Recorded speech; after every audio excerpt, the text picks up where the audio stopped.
All right, everybody, settle down. All right, guys, we are going to launch into Chapter 4 of Scarlet Hollow. I will tragically remind people that Chapter 4 is the last chapter that has been published. So next week, when we do Part 2 of Chapter 4 and wrap it up, will be the last Scarlet Hollow stream until they release more content. Very sad, gonna cry about it later. But very excited to jump in. Let's kick ass, guys.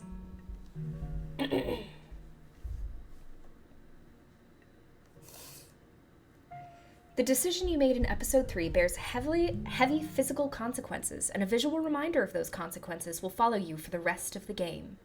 You can reduce the intensity of the visual reminder or remove it entirely at any point in preferences. Let me know if it's distracting, guys. Let's see a recap. Let's get the full recap. You know, we got some people who haven't been here in a while, and I will be calling on them to voice characters they don't know. The long-lost cousin, the bad news, the 26 hours of bus rides with countless late-night stops and seedy depots that would have felt unsafe even in the middle of the day. You wouldn't normally find yourself traveling like this, but your cousin bought the tickets.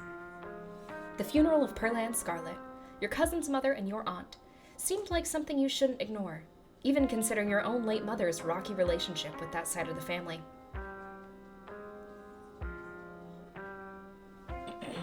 Welcome to our family's humble estate. Unfortunately, due to the current state of the house, only a few rooms will be safely accessible during your stay. I wouldn't go wandering anywhere else if you value your limbs. The floors have been known to give out.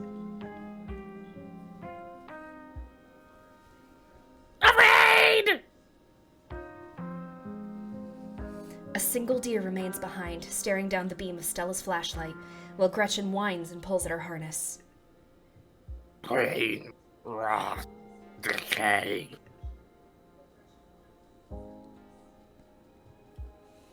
Frank, can you sub in for this? Come on, you, whatever your name is, grab that flashlight. Help me line up a good shot. As the creatures in the tree line grow louder and more numerous, Gretchen violently strains against her harness. You dive forward and scoop Gretchen into your arms just before she manages to wiggle out of her harness. Your eyes fixate on the dark tree line over Duke's shoulder. Oh, god damn it!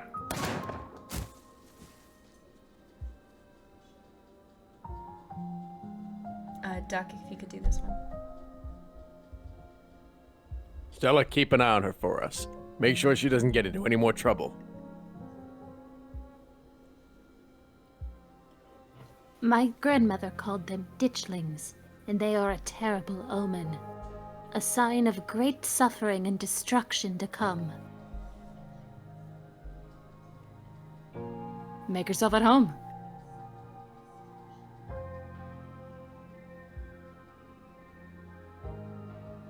From now on, you're back at the estate by bedtime. No more impromptu sleepovers. Wow, that is some heavy stuff. No wonder Stella seemed distant. I'm gonna keep my ear open for you. The diner is where everyone comes to gossip, so I hear a lot about what goes on around here. I'll let you know if anyone mentions those monsters or anything else strange or unusual.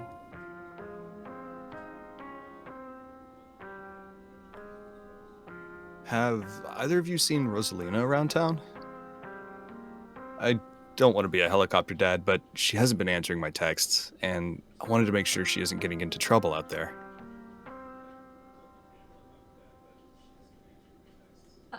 Hi, Dr. Kelly. We were wondering if it would be okay if Reese could come and hang out.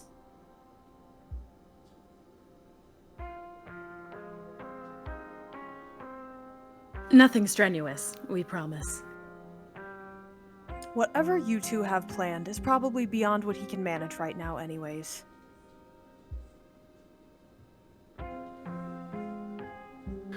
Stay home. Wait for the week to end. Don't keep putting yourself in the path of danger. This is all I ask. You're interrupted by a sudden movement out of the corner of your eye. A girl carrying a bundle of snacks pops through a hole in the fence and disappears over the crest of a hill.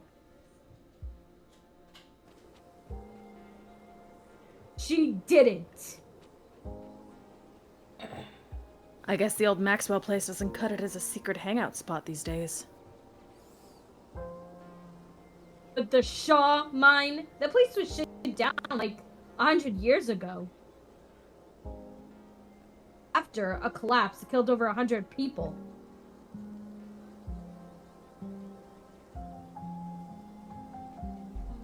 My dad is a foreman at the continuous mining facility, and he says that they only abandoned this mine because there wasn't enough coal left. So it's actually really safe, and we can hang out here whenever we want. My dad says our house is haunted. Kaneeka's interrupted by a pair of thunderous knocks.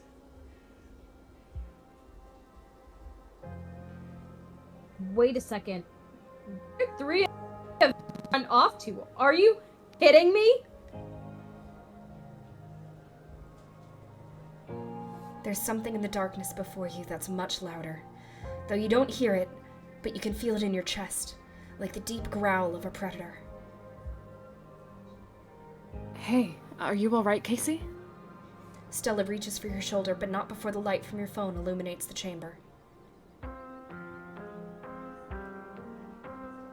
Casey! Casey, are you alright?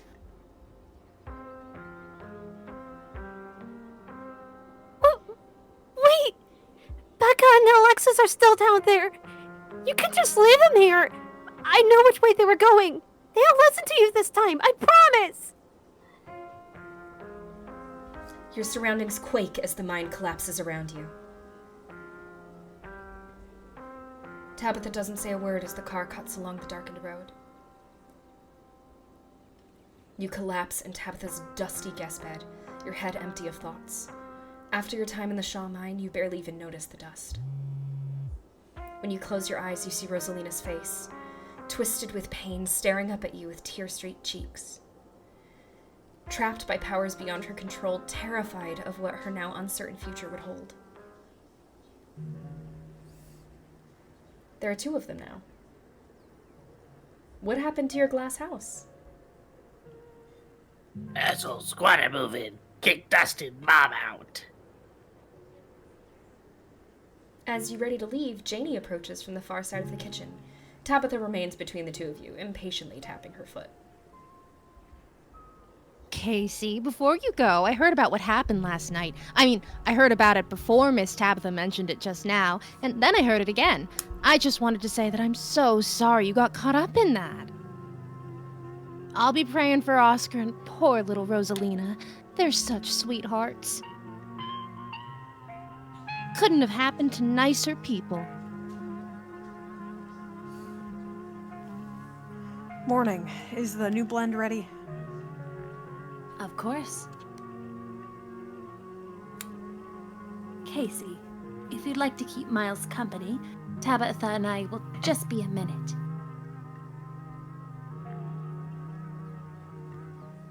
Oh, sorry, I clicked that. Frank, because you're here.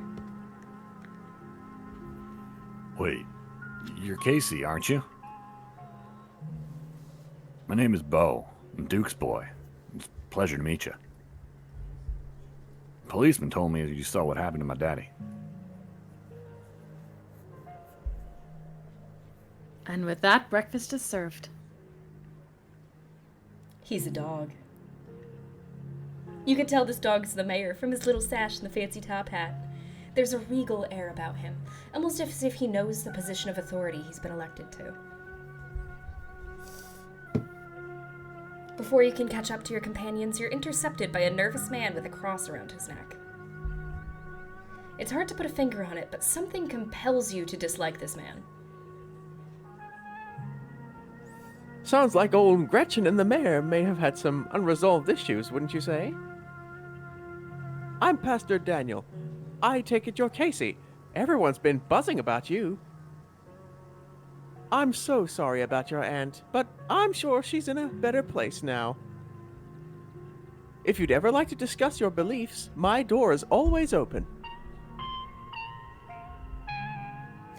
The basement is what you might expect out of a tortured artist who spends all his time confined to his studio. Discarded canvases line its edges, while trash and sketches leak out from their piles in the corners of the room, hiding the bare cement floor. Ghoulish faces coat the walls in paint, sneering out at their creator. Your mom is so scary.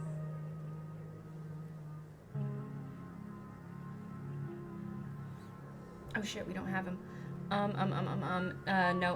Noah with an H. She can be a little intense, kind of overprotective, which I guess makes sense. Anyway, make yourself comfortable. You'll have to forgive the mess. I've been distracted lately. Haven't been cleaning much. Dinner is already laid out. Dinner rolls, spaghetti, and a light salad. Kaneeka anxiously picks at her food. Stella's nervously talkative, and Reese is suddenly quiet and tense. His shoulders tight as his mother perches on the chair next to his. Dr. Kelly eyes all of you with a sharp, fierce gaze.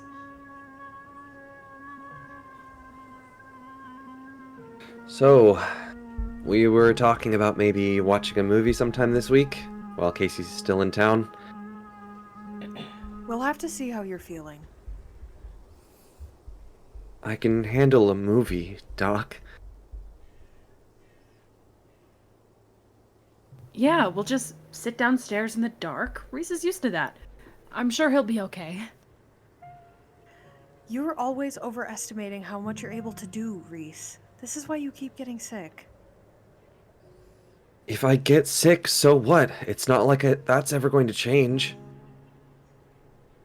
I'm sick every day, and I'm not getting better. I don't want to spend the last few miserable years of my life holed up in this basement alone just because seeing my friends has been deemed too strenuous. I'm an adult, for God's sake. I can't believe I have to ask for permission from my mom just to have friends. Oh. Reese stops mid-sentence, wincing in pain, and wrapping himself in his arms. Don't say things like that. I'm doing everything I can to try and fix... Silence as Dr. Kelly's eyes shoot open.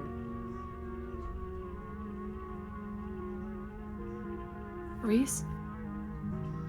Reese abruptly pulls himself from the table and leaves.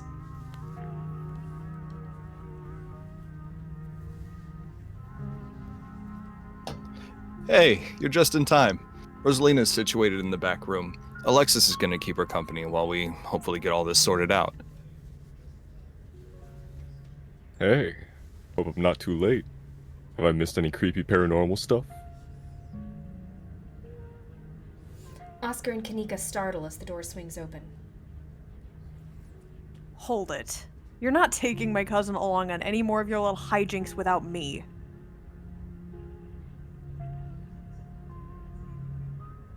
Whoa. This is where I've seen it. It appears on top of the stain. Stella pulls back the carpet, revealing a hatch. The floor around it stained in reddish-brown. I'm going for it.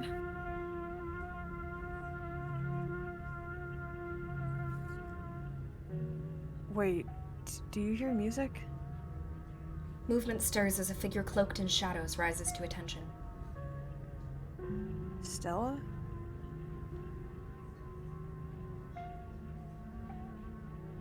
There you are. I would have found you sooner, but the resident clearly doesn't want me here. It doesn't seem to have the same issues with these miserable little parasites.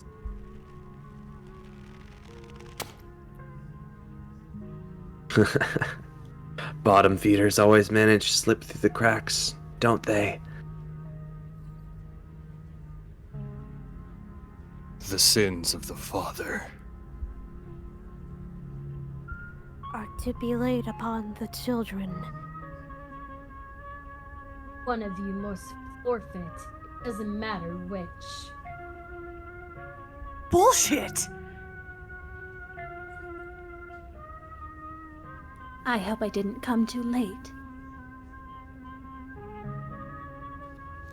It wants something, doesn't it? And I think you know which of you should volunteer. You must be joking. You take a step towards the light. Sybil is right there. Please don't do this. You wordlessly step into the spotlight.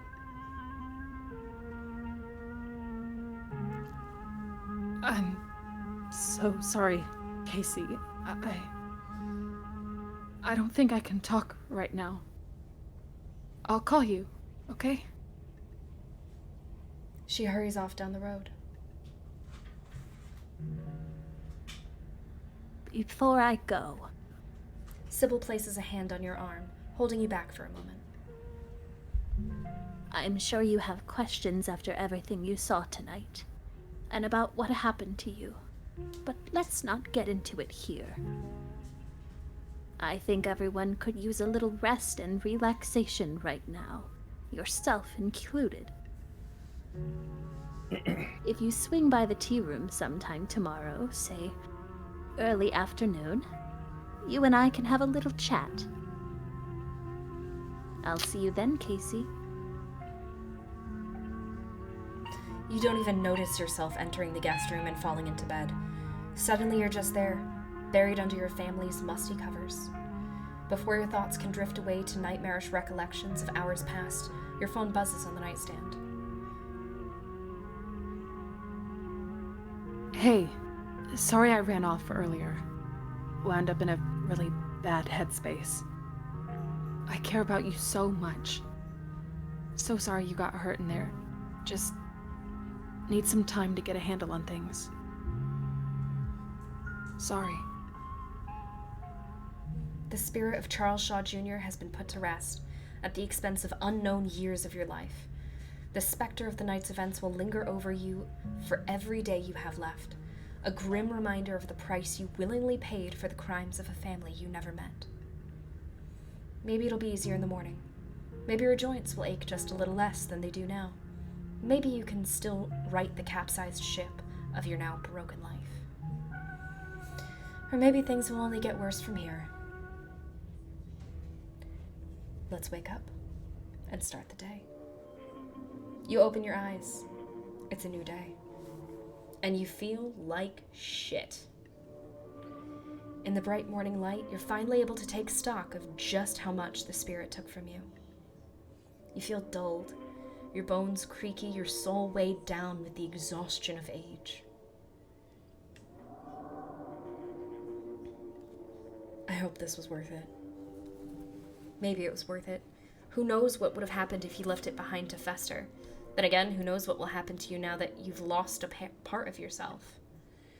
An involuntary shudder runs down your spine.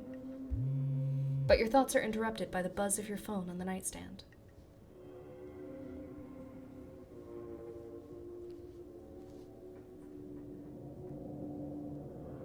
Hey, just wanted to check in. Hope you're doing okay. Also, wanted to ask if you've heard from Stella. You check your messages. There's nothing from Stella. I'll text her. Ooh, no. Spicy. Right? Hey, I know you just got possessed and puppeteered, but hey, sexy. I should send her the photo of the nervous puppet. Is that what the kids are calling it these days? Oh my god. Hey, no! That would be a terrible Hey. Send into the Shadow Realm. Bonk. We don't have a Shadow Realm chat. We should make one. I'm just gonna go with a not too pushy, hey you good. Hey you good? You wait for a few silent minutes. Your message sits undelivered.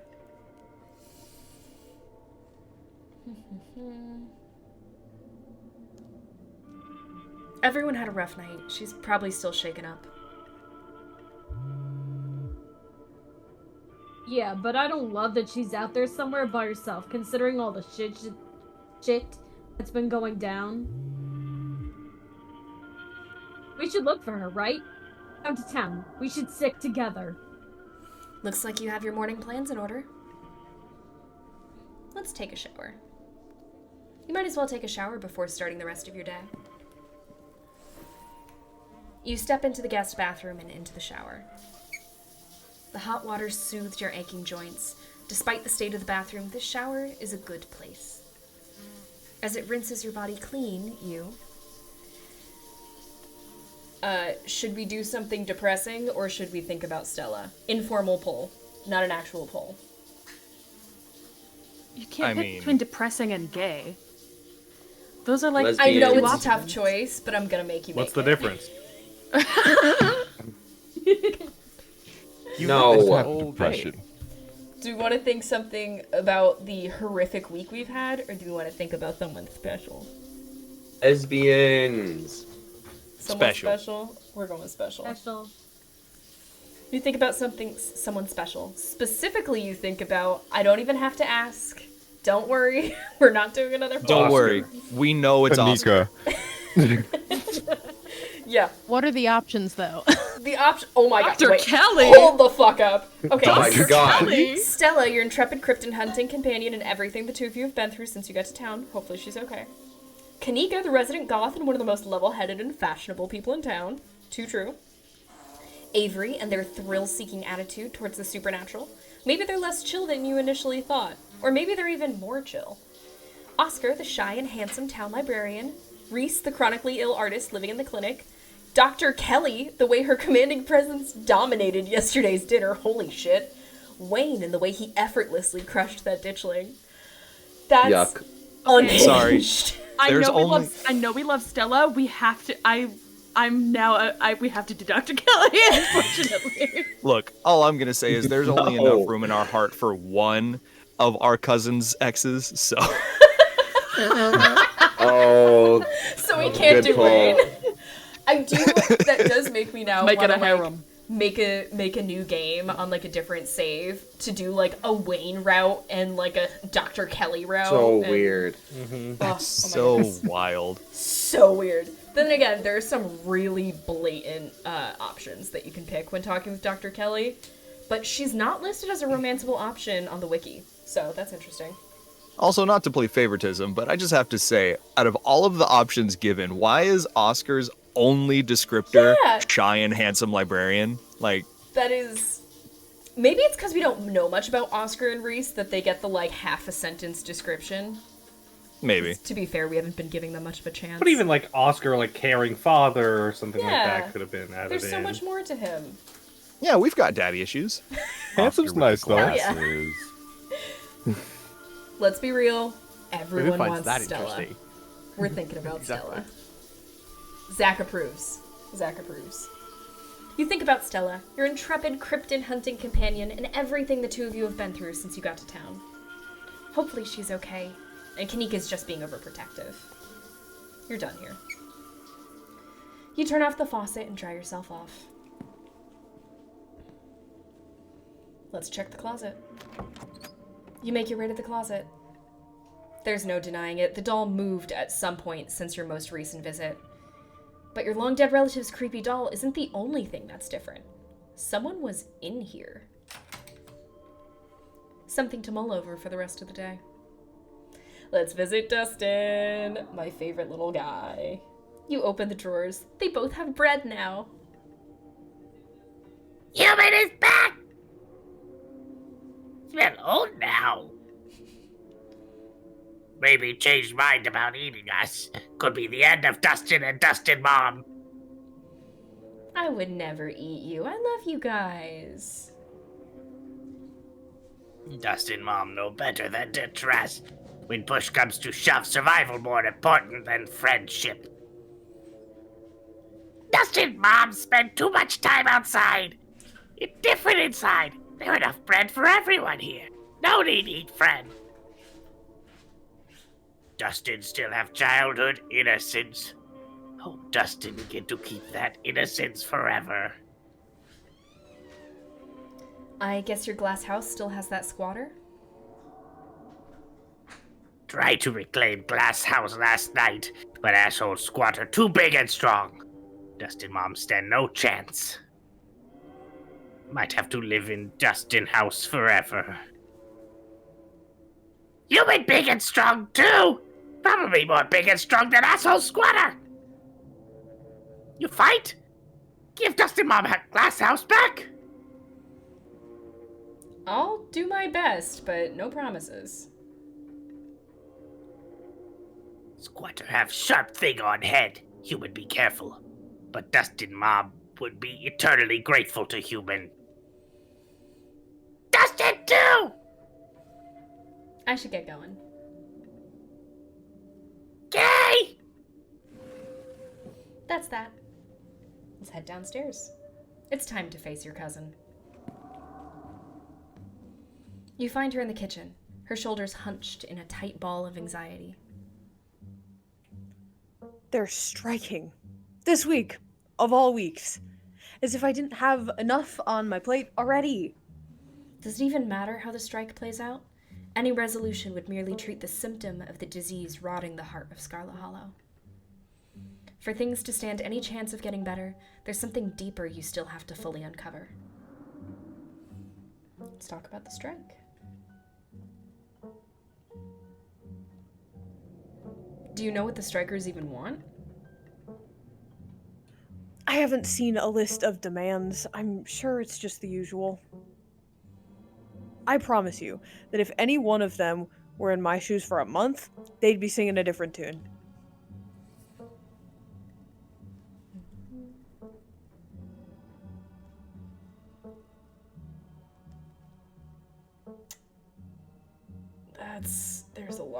There's a lot in all of that. And I'm on the top half of it, but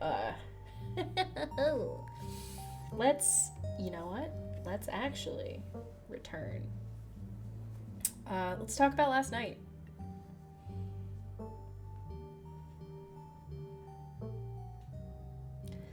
I didn't think making a deal with a ghost would feel so physically bad. I thought I was making more of a metaphorical trade. You have no one to blame for this but yourself. I wanted to leave. You refused. Who just goes and makes a deal with an angry ghost? Why would anyone do something like that? So ghosts are real. Still can't get over that. I can. What does that actually change about anything? You're Scarlet. You were probably gonna die young anyways, and I still have a mind to run. Have you heard anything from Stella? I can't get a hold of her. No, but that's not exactly newsworthy. I'm sure she's just processing what happened last night. We weren't the only ones who were traumatized.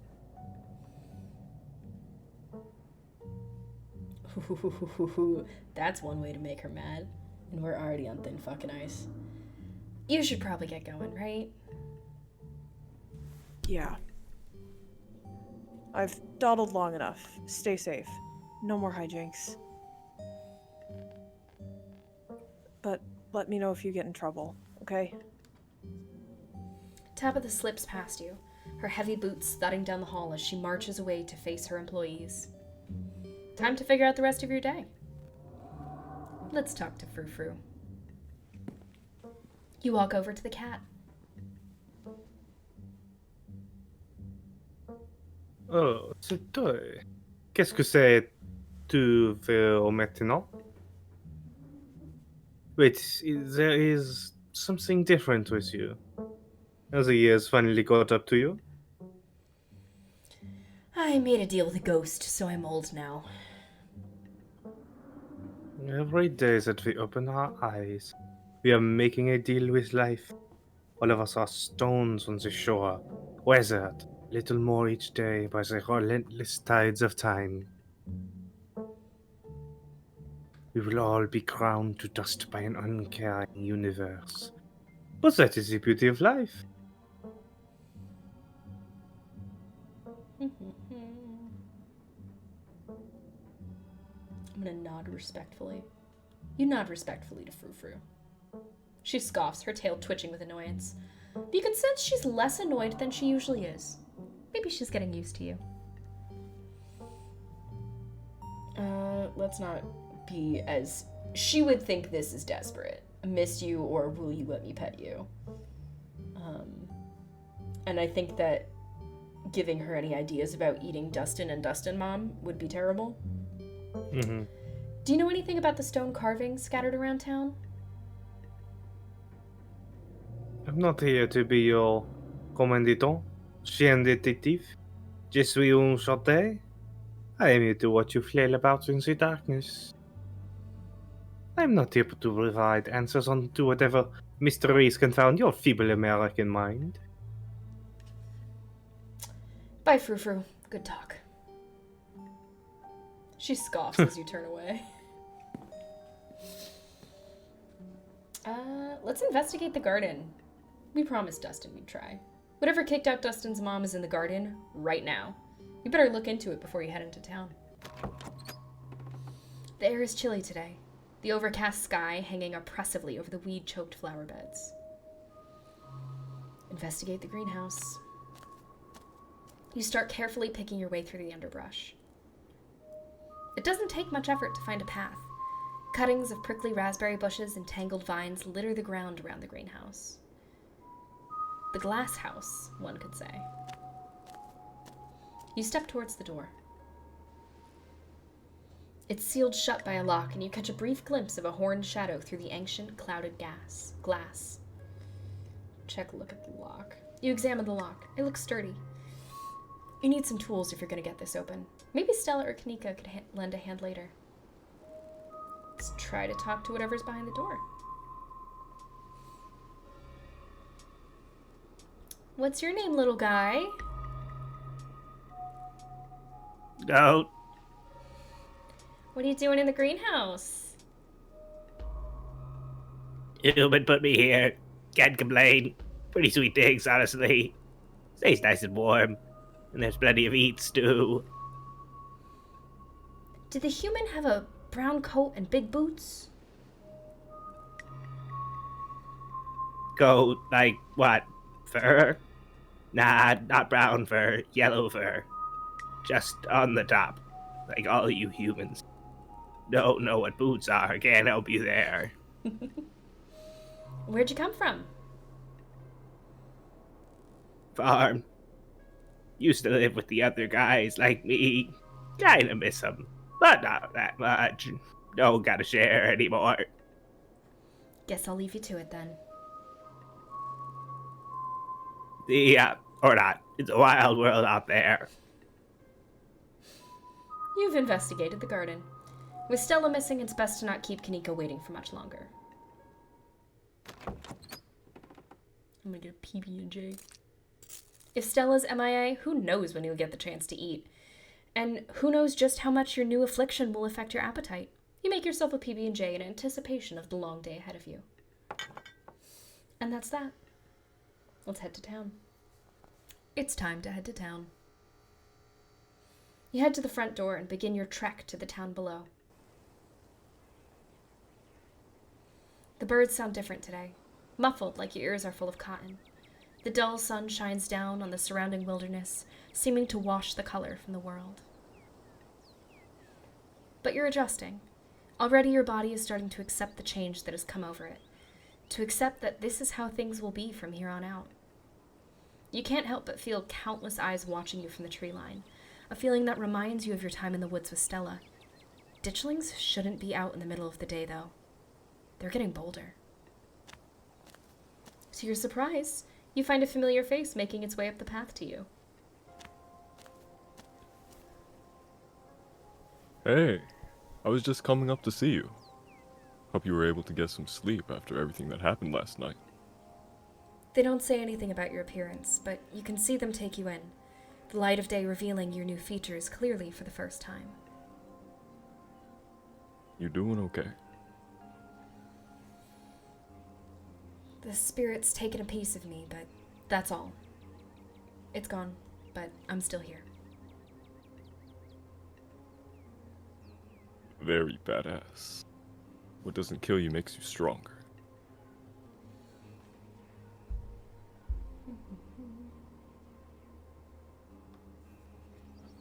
How do you feel now that it's a new day? Possession is the sort of thing that can leave a mark on a person's soul. Oh, thanks for asking about the state of my soul. I appreciate that. I'd be lying if I said I didn't have an impact. I kind of feel bruised all over, physically and spiritually. But hey, that's part of life, right? Nobody makes it to the end completely unscathed. And I'm kind of thrilled that my new emotional baggage comes from a ghost instead of some boring normal trauma. There's ditchlings everywhere now, even though it's daytime. Avery turns to survey the tree line. I noticed a few on my way up. They're kind of funny, now that I'm getting a good look at them. With their scrunched up little Shar-Pei faces. So, should I be worried about these things? I know they're a bad omen or something, but, like, are they dangerous? They're not going to eat me if I take a wrong turn, right? No, but you might get some eggs laid in your skin. Oh, is that all they do? That doesn't sound too bad. I think I could survive a parasitic larva or two. Just glad being eaten alive isn't on the table.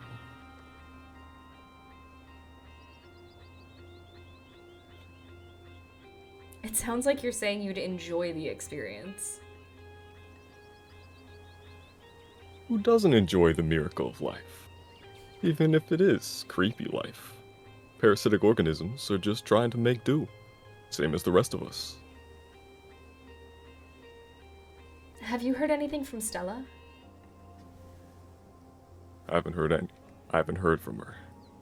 Though we don't text much, and I haven't checked with Winnie to see if she came in for an early breakfast or anything. But if you haven't heard from her, that doesn't sound great.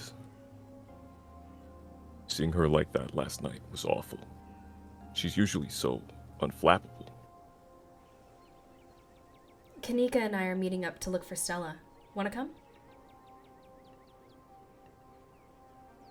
Absolutely.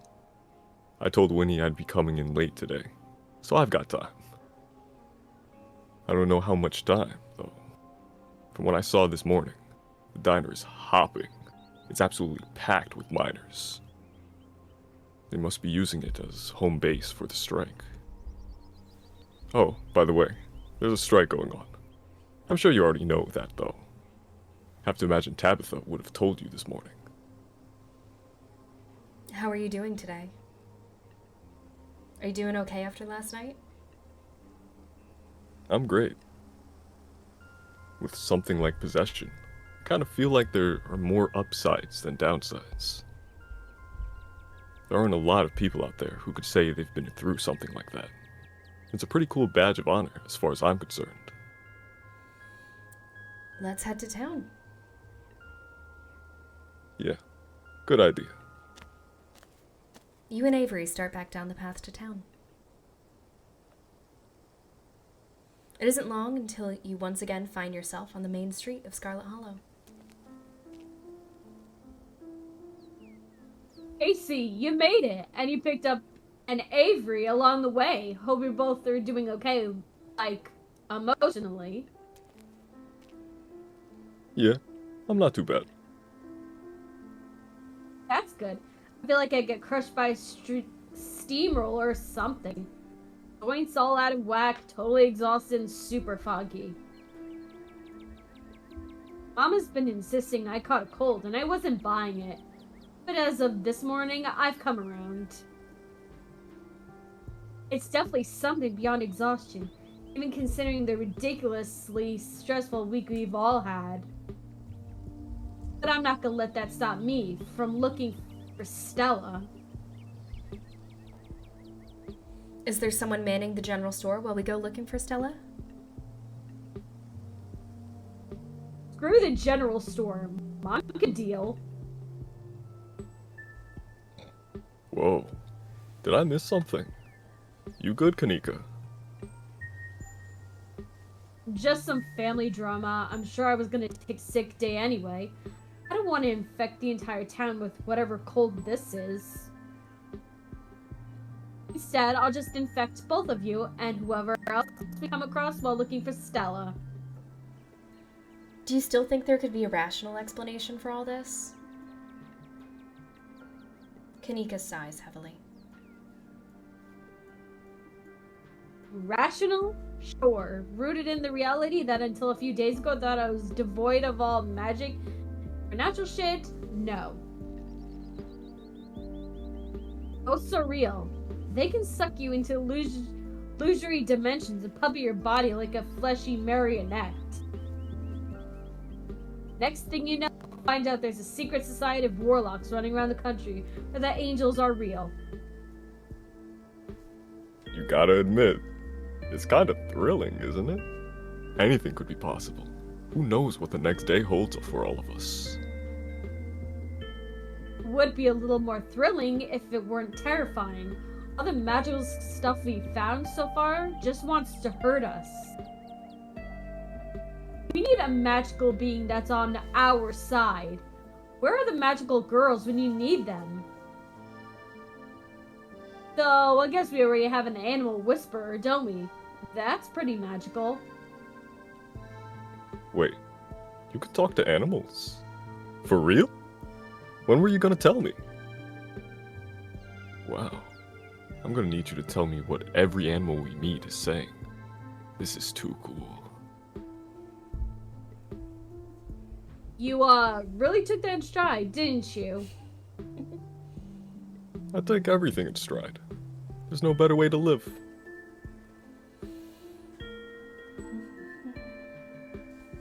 Maybe my mystical powers will finally awaken into something more proactive.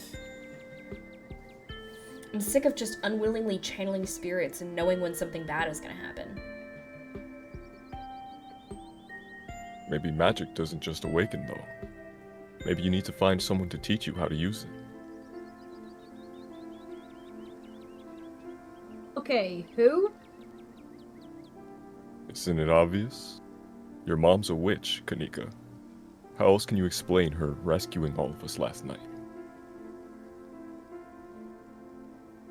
My mom? No way, she's just a new age crystal and herbs lady. She's not... I mean, she couldn't be, right? I mean, after last night, anything's possible. And she did rescue everyone from the ghost dimension. I'm supposed to see your mom at some point today. Maybe she'll finally shed some light on things. I'm not sure what she's planning to tell you today, but she could have told all of us last night. Maybe she's gonna read your fortune. After last night, I wouldn't doubt that she actually could. Your mom's always had a bit of that Belinda vibe going for her. Yeah, maybe I should stop making fun of her whole new age mystic thing a lot that's happened in the past couple of days. Okay, let's get started. I don't want to waste another minute. Where to first? We should check in on Oscar. He's smart. Maybe he'll know what to do. Hope nothing else happened after we all went home last night. You're so brave for sleeping in that house after everything we went through. I'd rather sleep in the woods with the ditchlings than someplace that was that haunted. Your mom said it's safe, and I'm inclined to believe her. Well, why would she lie? But how would she know that? Magic, probably. There's only one way to find out. Let's go. Morning light streams in through the library's large windows. In the bright daylight, it's once again a place of comfort, all menace having fled in the wake of Charles Shaw Jr.'s departure.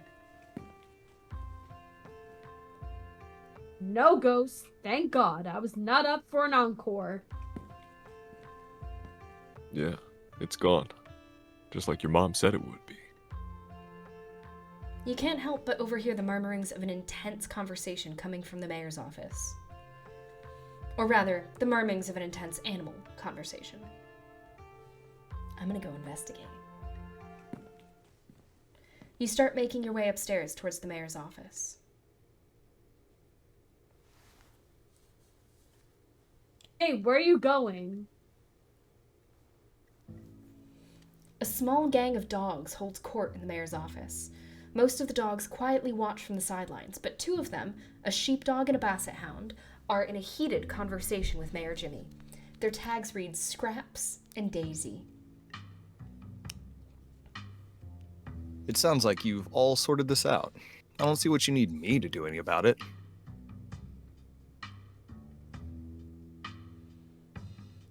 Nolan, you're muted. Sorted? Things ain't sorted until this town is safe. Now, we may have got the beginnings of a militia together, but there are plenty of pets out there who are still ill-informed about those things crawling out in the woods. You're the mayor. He'll listen to you. Just tell him to stay inside until it's handled. Listen, Scraps, buddy, I hear you, but the last thing we need right now is anarchy in the streets. It's no use. I told you he'd be bullheaded. He's always bullheaded. Always the sore loser, aren't we, Daisy? Things are fine. Nobody has to worry about a thing. The mayor pulls himself away from the conversation to acknowledge you. Oh, I remember you. You're that out-of-towner from yesterday. The speaker. The other dogs murmur amongst themselves for a moment, then turn to face you. I'm sorry you had to see this little display. Politics can get so messy.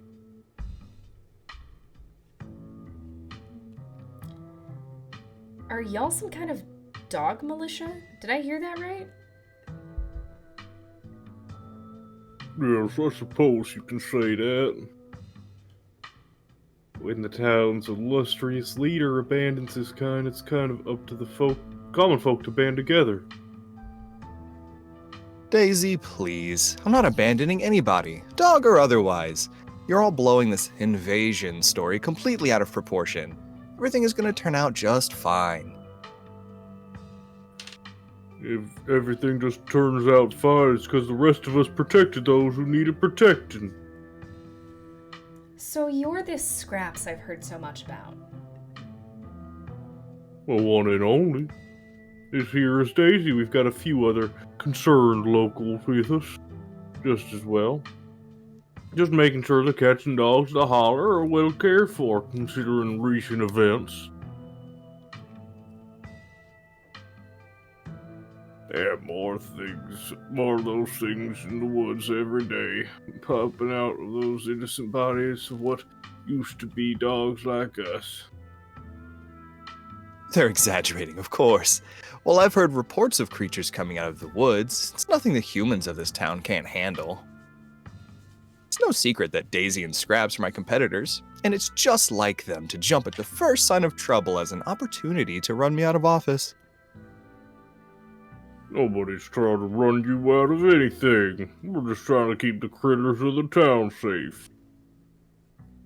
How very noble of you. But that's exactly the line you'd feed the voters if you were trying to get rid of me. Have any of you seen or smelled Gretchen? She and her person are missing. Is she missing? Oh dear. Scraps, you don't think... Gretchen's person would never let that happen to her. Wherever she is, I'm sure she's safe from those things. A dog like her doesn't get to be that age without a watchful human at her side. Even if she's safe. I don't like the sound of this. See, Jimmy? This is the cost of inaction.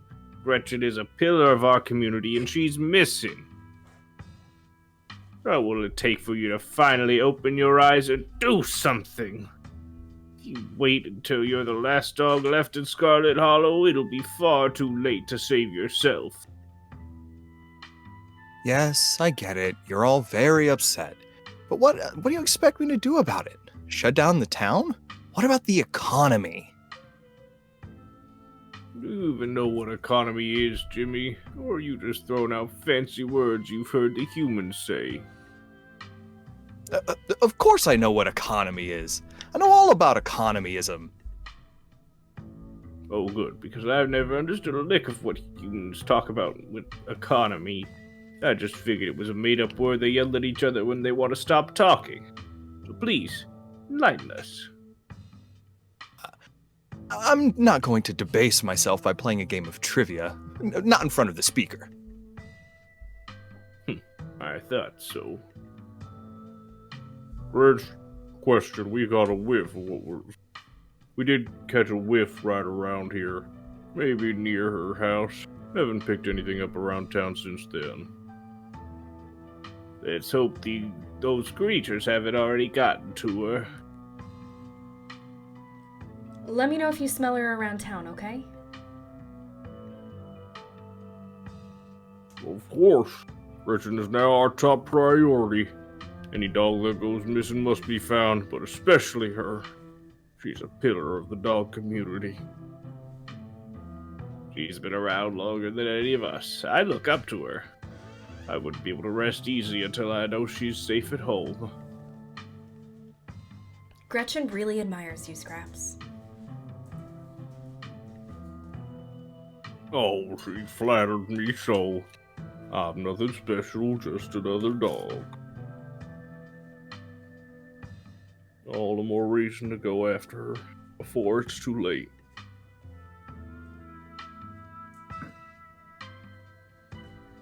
Don't be modest, Scraps. You're the kind of dog other dogs listen to. It's a damn shame the humans are so charmed by that charlatan.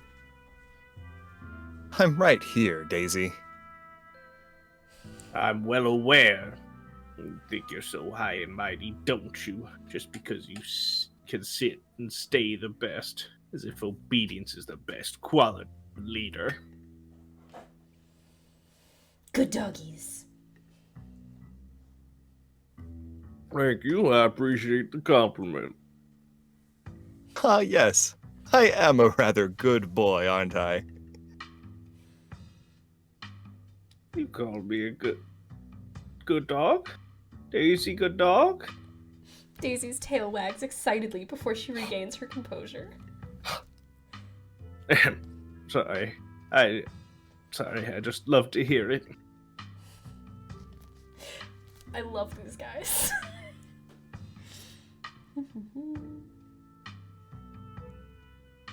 I want to voice the little rat in the middle. Oh my god, he looks like he's waiting to bite my toes. Like, vicious. We need a sticker. Mr. Mayor, you should listen to Daisy and Scraps on this one. There won't be There won't be anarchy in the streets to worry about if every animal in town is taken by ditchlings. Your opinion is noted, but I've been mayor for over 14 years. I know what I'm doing. That's 14 dog years, Jimmy. If you're not gonna help, the least you can do is not blow smoke up the speaker's ass. Suppose you were right, Daisy. This was just a waste of time. But I needed to hear it with my own ears before I could really believe it. I'll save that told you so for later.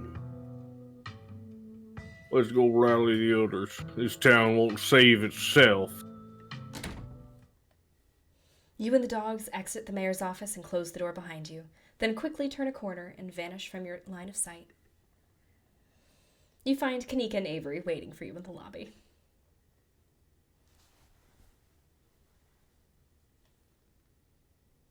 I took a peek in there. You had a full-on conversation with those dogs. It is so weird when you do that. Weird or cool? I wish I could hear the other side of the conversation. It seems like there's a whole dog culture in this town I've been missing out on. Knowing dogs are capable of carrying a full conversation is going to make being a veterinarian really hard. Weird. You'll just have to hire Casey as a translator. You'd be the best vet in the country with someone like that on your staff. I guess Oscar must be in the back. Oh. My line. I guess Oscar must be in the back. I know that's where I'd be if I finally managed to unhaunt my house. I've always been surprised at how unsupervised this place is. Sometimes it feels like anyone could just walk in and do whatever they wanted. Like what? Oh, books? I mean, they could, right? I'm not saying anyone would. I'm just saying that people in this town trust each other a lot. It's nice. Let's go find Oscar. You make your way back towards the annex. It feels strange to be back here in the light of day, as if the events of the previous evening were all just a terrible dream. More accurately, it feels as if the events of the previous evening were mostly just a dream. That hideous stone carving is still buried in the basement, and though it's subtle and subdued, you can still feel the faintest of hums reaching out from it. This hallway really takes me back. Feels like it was only yesterday that we were last here, blissfully unaware that our entire lives were about to change forever. It was only yesterday. I know. Kaneeka knocks on the door.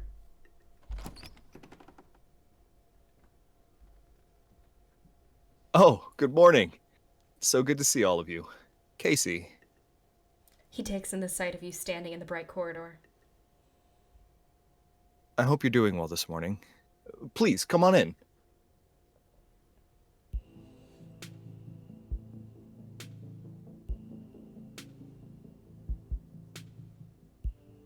You're doing really great, Rosalina. Not a lot of kids your age can take shots that well. You're being so brave.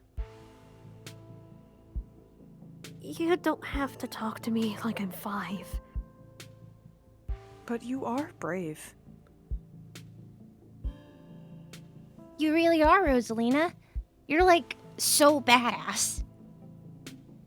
Alexis is right. This is more than most people have to deal with in their whole lives, and here you are taking it like a champ. Dr. Kelly's kind demeanor vanishes as she turns and glares at you. Oh. I see we have visitors. But her glare vanishes as she takes in your new visage. Her features soften into a look of shock and concern.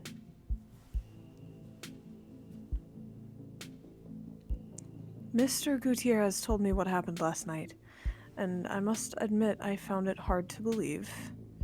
But your face... It definitely looks like you had years stolen from you, whatever that means. It's concerning. I'd like to give you a physical. So wait, you just believe a ghost stole years of my life? Sure.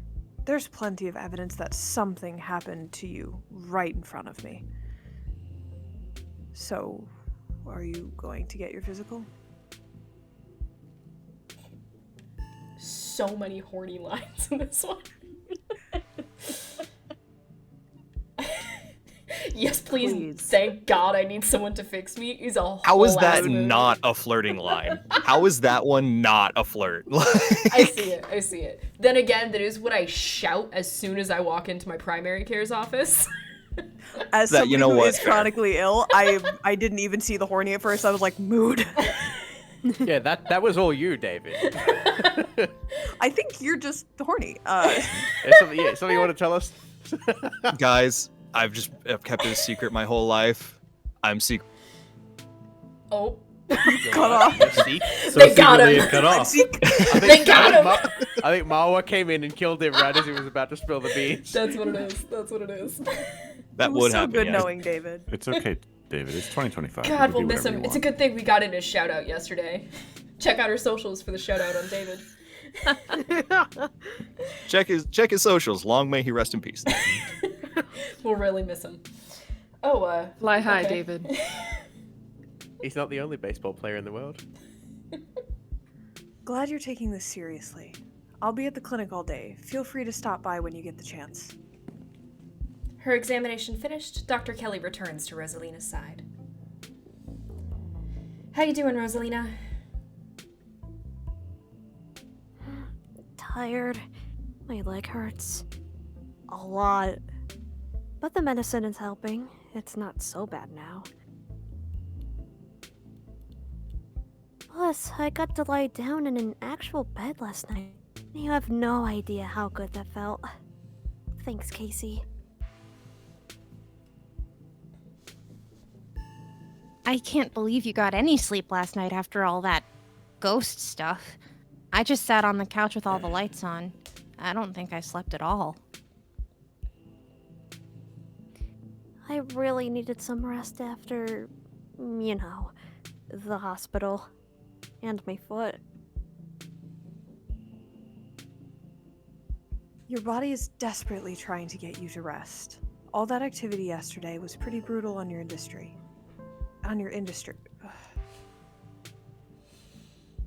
All that activity yesterday was pretty brutal on your injury. It's never going to stop hurting if you keep pushing yourself.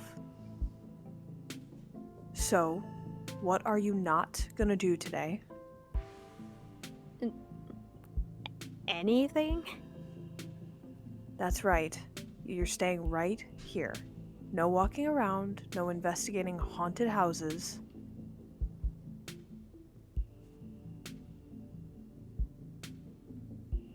Sorry, Dr. Kelly. I should have been better at stopping her. I take full responsibility. As her father, I should have... No need for anyone to step in to take blame for anything. It's the hospital's fault for sending her home at all. It's gross negligence, if you ask me. But give it time, then you can do all the activities you want. All right, Rosalina? I'm guessing Charlie didn't come back for an encore?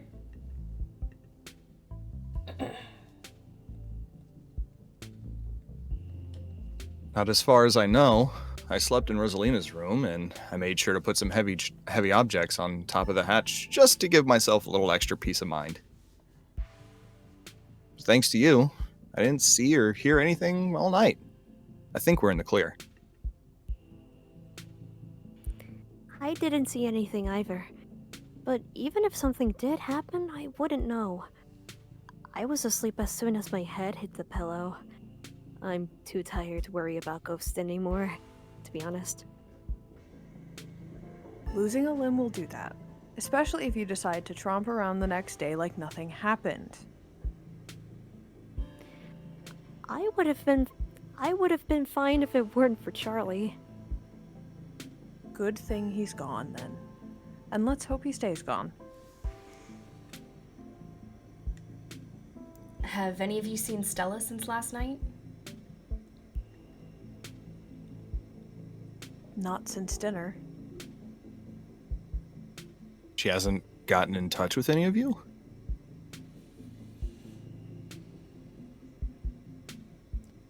She texted me last night, but I haven't heard from her since. I feel terrible. This is my fault, isn't it?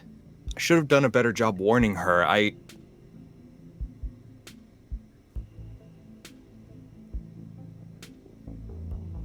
Practically banging on your door, trying to get evidence of ghosts. I don't think you were gonna be able to stop her. There was no way you could have known how she would react when she found it. I don't even think she knew how she'd react. And besides, you didn't know how bad it was gonna get. You can't blame yourself for everything, man. I know you probably feel like it's your responsibility to make sure everyone around you is okay, but sometimes that's just not going to be possible. You're only one guy. That's what Rosalina's always saying. I suppose I do apologize more than I should. You really do.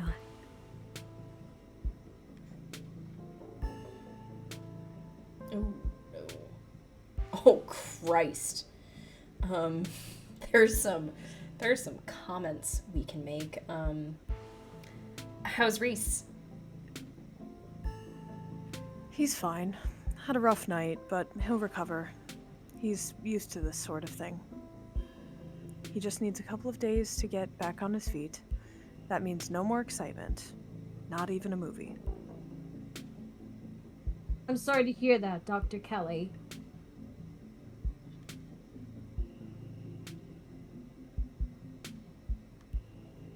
Oh my goodness. I'm gonna remain silent because all of these are choices. We've got, hanging on to the movie he promised. Therapy is good advice, but I don't think she'd take it well. What if I want to hang out with him again? He's so cool. She doesn't want to hear about that. She wants to hear about rest. I'd like to hear this from him. That's an accusation. That's an accusation. That's way too much getting stepped on, and not in that way. And that's flirting, which is illegal. So we're gonna remain silent. You people say I have a problem. Flirting isn't illegal. With anyone but Stella. Sun's out, guns out, baby. Hey, he's got a car to get on today. We're gonna remain silent. So, you've got your meds, you've got your nest of pillows, a helpful friend by your side, and a cat to keep you company. Seems like you're all set. Make sure you do a whole lot of nothing today. I will. Bye, Dr. Kelly.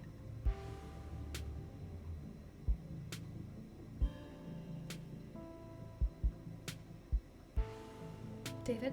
Yes, thanks again for coming down to see us, Joan. Not a problem. I'd much rather she stay put than have to get in and out of cars. I'll call later today to see how things are going. Hope the rest of the week is less eventful for the both of you. Goodbye, Rosalina. Make sure you stay put and keep Pixel company, okay? Don't worry, Doc. I keep her warm. I'm help. Dr. Kelly turns towards you again, her usual glare absent. And I hope you'll take me up on my offer, Casey. I'm concerned about you. And then she pushes past you to leave Oscar's house. We'll let you kids have some space. Alexis, why don't you figure out a restful activity for you and Rosalina?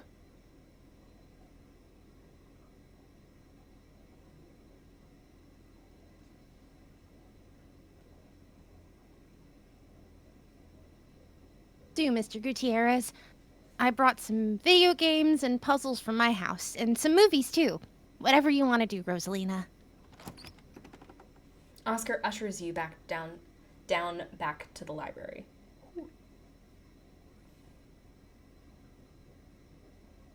What's up? Is everything okay?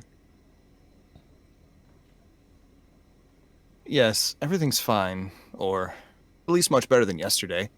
Can't thank you enough, Casey. I'd like to be as helpful as I can from here on out. Now that our little situation is dealt with, I'll finally have some time to dig into the town archives.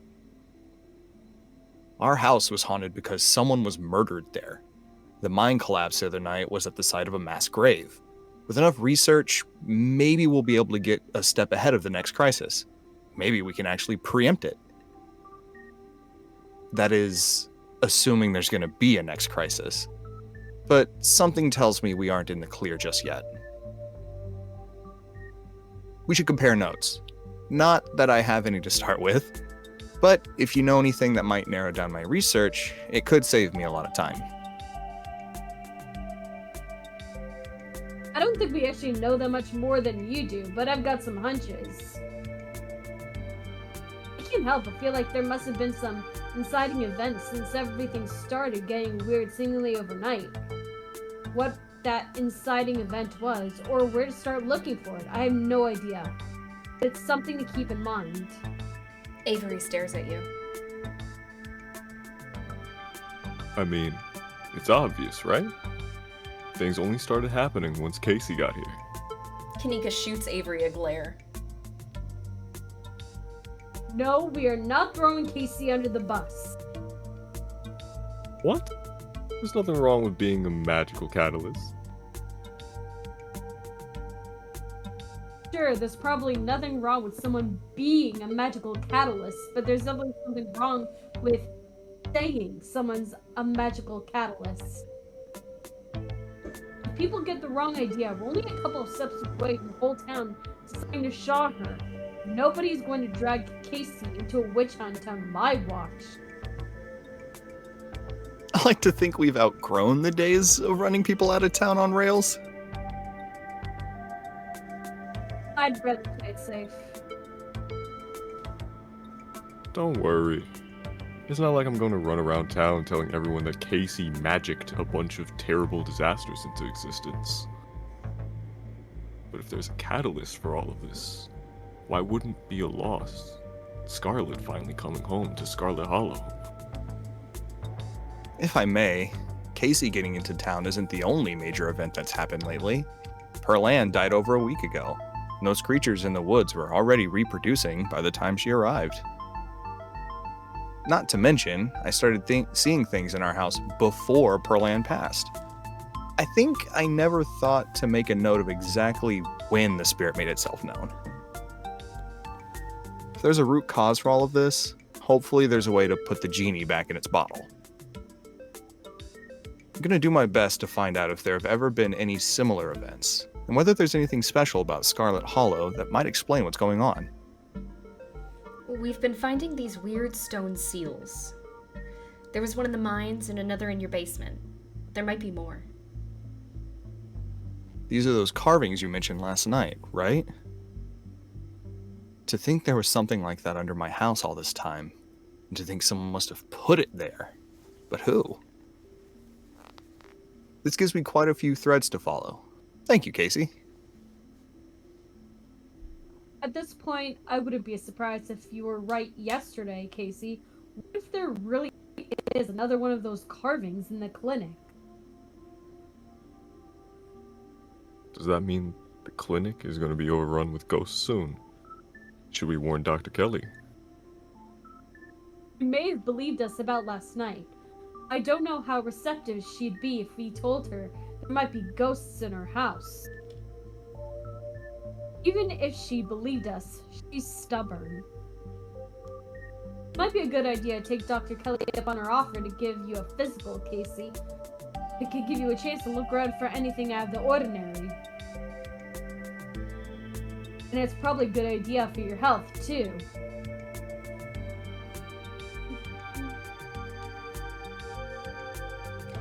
Make sure Pixel stays inside. He might get grabbed by ditchlings. The ditchlings are those things from the woods, right? With those faces? Yeah, the anguished doughboys. I kinda like them. It's like a hidden object game out there today, with all the weird little faces peering out of the bushes.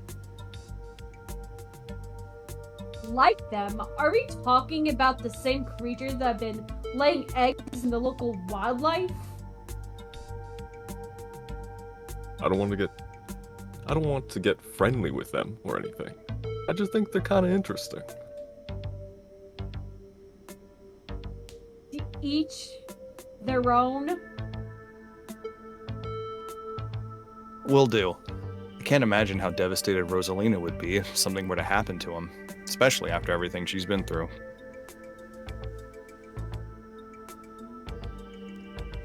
Whatever we're doing next, I feel like we're missing a vital team member. We need to find Stella, and fast. I agree. We need her brazen energy if we're gonna do any serious sleuthing. See you around, Oscar. Let us know what you find. I will. Good to know that you have an open invitation to the clinic today. Finding Stella should be our priority, but it wouldn't hurt to check in on Reese later. It wouldn't hurt for you to get a checkup either. Okay, let's go to Stella's house. Oh? Have y'all not checked Stella's place already? I was too nervous to go anywhere by myself this morning in case I ran into any other horrors from beyond the veil, so no. And I'm gonna feel really silly if she's just asleep in bed. You make your way towards Stella's house. Kaneeka knocks anxiously on the door. It creaks open. The interior is cold, and not just physically. There's an absence of joy and life that leaves only a chill behind. The ghost of an empty house and the sobering dread that comes with the knowledge that your search won't end here. For the life of you, you can't remember if Stella closed the door behind her when the two of you left for the library yesterday morning. I don't sense anything supernatural here, but I don't like the look of this. Might as well invite ourselves in, right? Yeah, we should go in. Cool. I'll be brave and go first. Avery casually steps over the threshold into Stella's house. The living room is almost exactly as you saw it the other day. Whatever happened to Stella, it doesn't look like it happened here. Doesn't look like there was a struggle or anything. Unless it happened in another room. Or maybe someone, or something, caught her off guard. You didn't have to add the last part. I'm gonna forget that you said that and just be thankful that this doesn't look like a crime scene. Let's investigate the kitchen. Stella's kitchen is messier than she left it yesterday. A couple cabinets are hanging open and a loaf of bread sits on the counter by a used butter knife. Someone was here after Stella and I left yesterday. We didn't leave the kitchen like this. So what? Do you think someone rummaged through the kitchen? She must have come home last night. Why would anyone else leave the living room in one piece just to trash the kitchen? I mean, the town's surrounded by monsters. Maybe they got hungry. Or maybe she came home last night, had a snack, didn't feel like putting things away. I feel that. But then that leaves us with another question. If she came home last night, where did she go? And why did she leave? And why haven't we been able to reach her? Let's investigate her room. You make your way down to the hall to what you assume to be Stella's room. She's not here. Though it's a little untidy, it's the usual sort of untidiness that accumulates when someone doesn't often have guests in their bedroom. There aren't any signs of violence.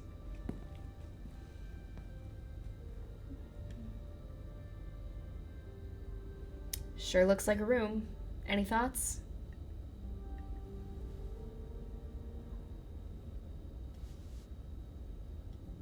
I think you about summed it up. This is definitely a room. Yeah, nothing much to comment on. This is what her room's been like for pretty much the entire time I've known her. The only thing that's changed is the computer getting a lot fancier. They could use a few more houseplants. I'll put together some trimmings after we found her. Aw, she still does those cork board with string things. She loves putting the strings on there. I don't think they actually mean anything, but they're more for decoration anyway. Okay, I don't think we're gonna find much else here. Let's move on.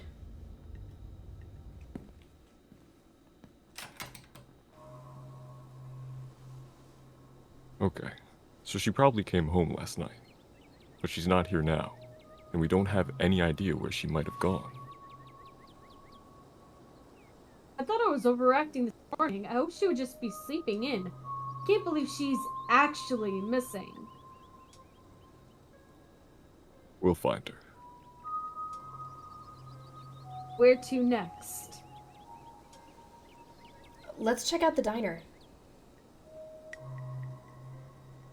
Yeah, folks congregate there. Maybe we'll run into someone who's seen Stella. Here's hoping Winnie doesn't try to rope me into clocking in early. The diner is busier than you've ever seen it, the small booths packed with miners. What's going on? There's a strike up at the mines. They've made the diner their base of operations. Oh, good for them. It's about time something like this happened. When you asked for the morning off, I didn't think you'd be showing up with friends. Sorry, Aunt Winnie. Stella's gone missing, and I've been helping these two track her down. You haven't seen her, have you? You apologize, and I can't say I have. I've been a little preoccupied. This is great for business. These fellas can have as much free coffee as they can drink if they keep piling in like this. Do you need any help? Oh no, Sal and I can handle this. One of your friends going missing is more important than a busy shift. The miners didn't even notice you enter the diner, and instead of speaking in hushed voices, argue with each other loudly enough for you to easily overhear. Score. I guess the shift schedules are pretty brutal. And I'd like more vacation days. I'd love to be able to see my family around the holidays. And better health benefits would be amazing. But what if she decides to fire all of us?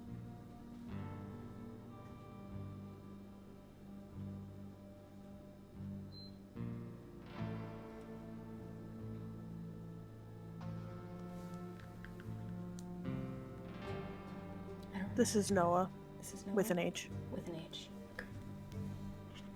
Oh.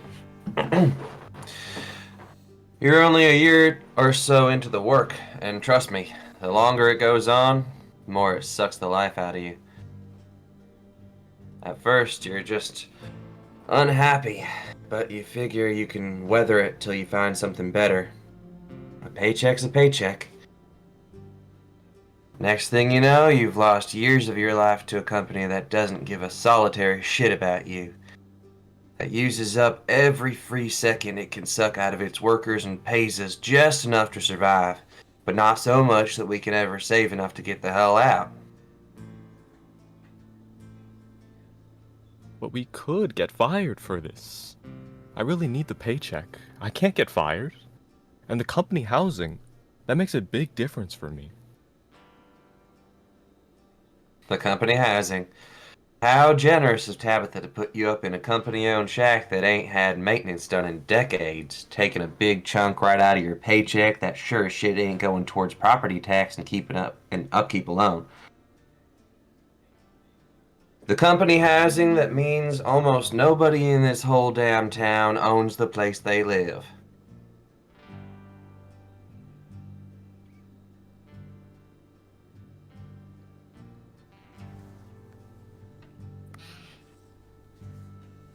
We have numbers on our side, Harrison. After what happened up there the other night, damn near everyone joining the picket line. She can't afford to lose us all. We have the power here, so long as we're united.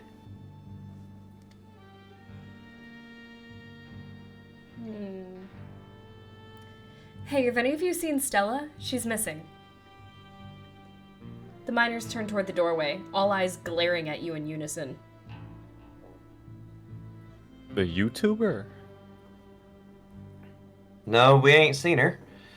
As you can see, we've got a lot going on today. We'd appreciate it if you didn't butt in. Harrison's voice drops to a barely audible mumble.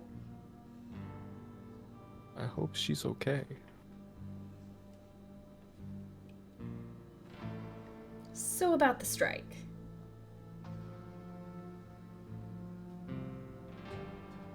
Well, we all know who you're related to, kid. Word travels fast, and I'll be damned if we talk business in front of you.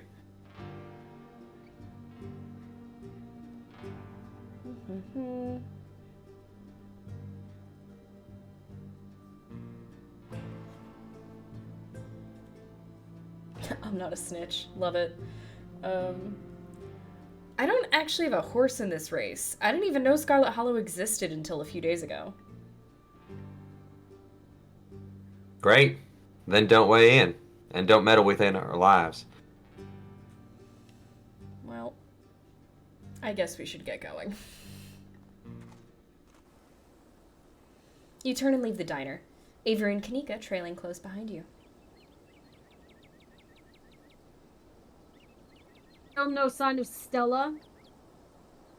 Before you can suggest your next move, you start to feel woozy.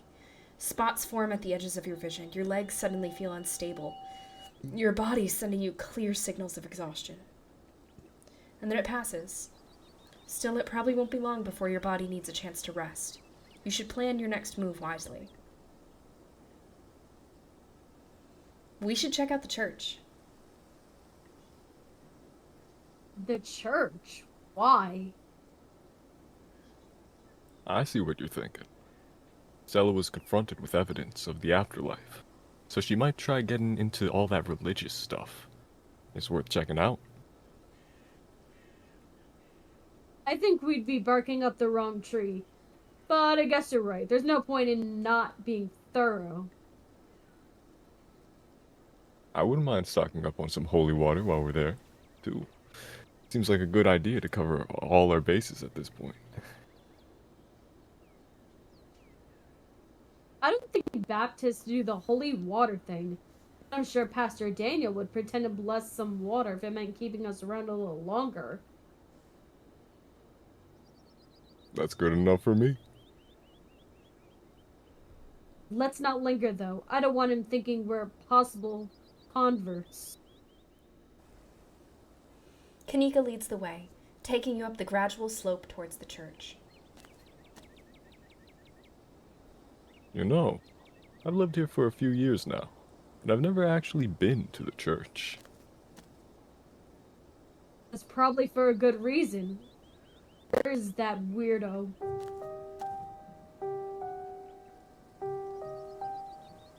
My, 4 visitors at once? On a Thursday? This is unprecedented. There are only 3 of us. Oh no, were we followed by a Gisling? Were we followed by Wayne?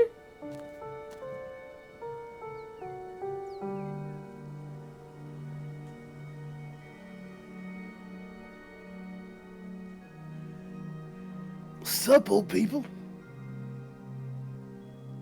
Oh, it's just Zane. What are you doing here? All the glimpses of death I've had in the past 2 days have forced me into the midst of an existential crisis, my dudes. I wanted to see if the faith had any answers for me. Alas, I have not yet found the solace I seek. Give it time, Zane. It sometimes takes a while for the Lord to work his way into your heart, but when he does, you won't regret letting him in. Be sure to look over those pamphlets I gave you, and of course, I'm always here if you need to talk. Sure thing, Pastor. No, sure thing, Pastor D. Peace, y'all. Anyway, we're looking for Stella. She wandered off last night. No one has seen her since. We're starting to get pretty worried. Yep, maybe you or Janie had seen her? I can't speak for Janie, but I'm afraid I've seen neither hide nor hair of Stella. If you'd like to talk to my wife, she's just over by the alpacas. Though, Casey, I was hoping we might be able to talk in private. What do you have to say to her that you can't say in front of us?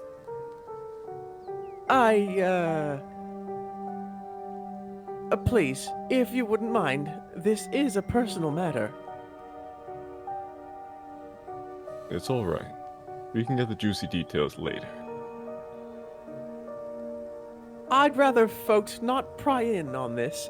You know how rumors get started. It's okay. I'm happy to talk to him. If you're sure. Guess we'll leave you to it while we check in with Janie. We'll be right over there by the fence. That's conveniently in your line of sight, okay? See you in a minute. Your friends head off towards Janie and the alpacas, leaving you alone with the nervous pastor. I had a chat with the mayor yesterday. I heard you did too. I'm so glad you came. I've never met anyone else who could hear them. You have no idea how long I thought I must have had some kind of insanity. I even thought at one point that it must have been the Lord himself talking to me through them. But they never had anything very insightful to say, so I was disavowed of that pretty early on. Whoa, whoa, whoa, whoa. Are you telling me you can also... But I thought I was the only one. I guess the two of us are just kindred spirits. Are you not going to comment on my appearance? You saw me yesterday. A ghost cursed me last night, and now I'm old. Oh, and here I thought you were putting on some sort of early Halloween costume. Is this about the spirit you mentioned in the library? I'm sorry I wasn't more open-minded. You've clearly been through quite the ordeal. Have you met Frou-Frou, Gretchen, Pixel? Of course I have, but I learned early on in life not to let on that I have this gift, at least while other humans are around, so I haven't spoken with any of them. Though I get the feeling Frou-Frou wouldn't talk to me even if she knew I could understand her. I've tried to befriend the alpacas when no one else is around, emphasis on tried. They're surprisingly cliquey. Besides that, I try to maintain a low profile, only chatting with the wildlife when I'm sure no one else is looking. Have we been cursed? Why do we suffer this fate? I don't think it's a curse. It can be annoying at times, but so can talking to people. Not that I feel that way very often, of course. As a servant of God, I'm always ready and willing to talk with my fellow man about anything they need to discuss. Spiritually, I've always rationalized it as God's sign that I should spread his word to even the beasts of his world. I've had mixed results. Seems the alpacas prefer Catholicism, which they know about somehow, and birds tend to be incredibly heretical. Physically, I wish I had answers. I wish I could approach a scientist about this without becoming a research experiment. But I've preferred to keep quiet at my doctor's visits. I can't risk being locked away or altered in some permanent way, not when I have a family to take care of. Is your gift why you got into the church? It's hard to say. I was raised Baptist by two loving parents and was always interested in religion, but I've also always kind of known about my talent, so I don't know what came first. If anything, though, I'd say I'm religious in spite of the gift. It hasn't exactly been easy to square this with a lot of the religious education I've had. For instance, a lot of religious leaders will tell you that only humans have souls. Well, you and I both know that's not true. Though I suppose that gets into a whole different conversation about what exactly a soul is. But those are conversations that I'm glad to leave to the scholars. I'm just a simple, small-town pastor. I don't need to ask the big questions anymore. I just have to help people, wow, through their daily lives. Oh, I can't call him creepy to his face. He is, but, like, that's rude. Are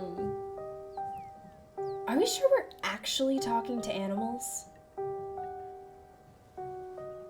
Now that I know there are at least 2 of us, I have no doubt. There have definitely been times in my life when I thought I might just be insane. But it's so consistent, and I've never exhibited any other signs of insanity. In my most doubting moments, I have considered the possibility that other entities may be using the animals to confuse my faith. But besides a particularly vicious hamster I had growing up, the most an animal has ever tried to convince me to do is give them more food. So I somehow doubt they're puppets for some otherworldly evil, unless that otherworldly evil wants me to overfeed my pets.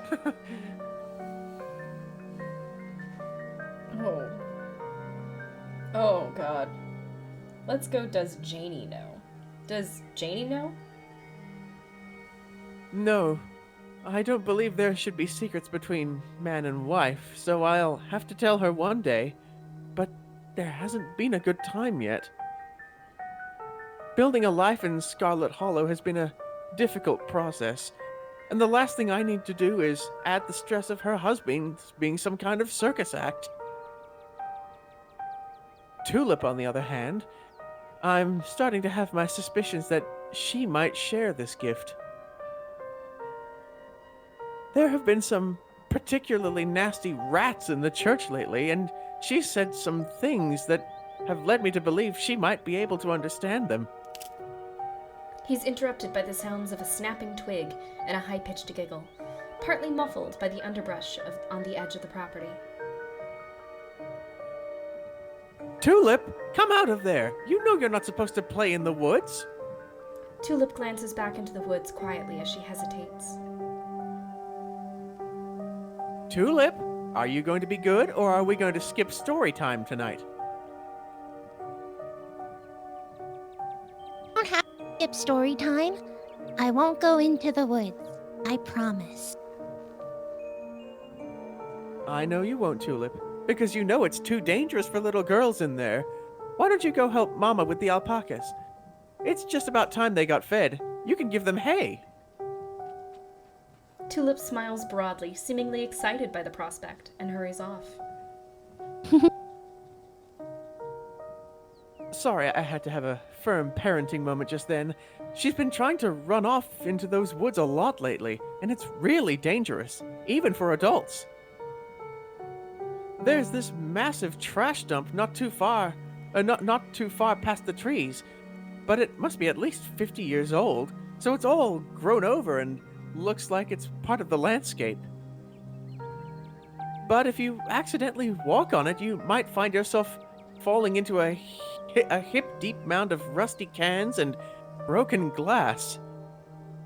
Oh, Tetanus Lake! Stella told me about it. Tetanus Lake? That's an accurate name. I wonder if Tulip would stay away if I started calling it that.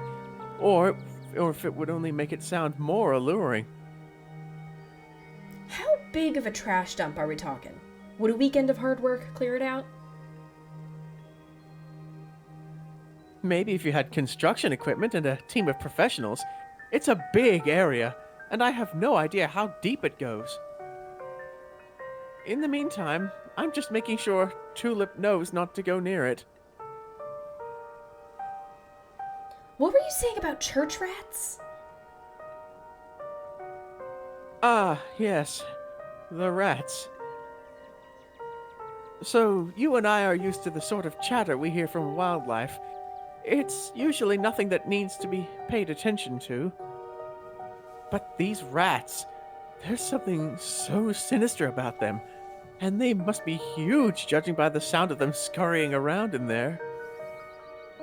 Tulip had never shown evidence of the ability before. She's never responded to the alpacas or engaged in conversations with birds. In retrospect, she could have been hiding it, the way I did growing up. Because I know she's been talking to the rats. She calls them her friends. Has been drawing all these pictures of them. Really ghastly things. I've tried to bring it up with her, but she just gets this little smile and doesn't say a word, like it's her fun little secret. It's all innocent enough in the grand scheme of things, but I'm pretty sure they also live out in that trash heap. And ever since she started talking about her friends, she's been trying to sleep there. I'm concerned she's going to get hurt or catch some kind of disease. What have they been saying? They like to try to goad me into crying or becoming depressed. They watch me through unseen holes and make fun of me and try to figure out how to press my buttons. It's annoying, but easy enough to block out, especially when I'm praying. I don't think they're a good influence on Tulip, though. She's gotten quiet and secretive ever since she started talking to them. I'd hate to think what they say to her when I'm not around to hear. Have you actually seen them? No, but I don't need to. I lived in a dorm that had rats once. You never see them, but the church has all the signs of an infestation, and there's no mistaking the sound of little creatures stampeding through the walls. I've left out some humane rat traps, but they're too smart for them. All it's done is waste peanut butter. And I caught a possum in one, poor thing. Possums are never very bright, but at least he got a nice big scoop of peanut butter out of the ordeal. Are you sure they're rats? I think so. The pastor shifts uncomfortably for a moment. I hope so. Has Janie heard them? She's not in the church very often. She's usually in town doing her jobs until late, and we spend our evenings in the house.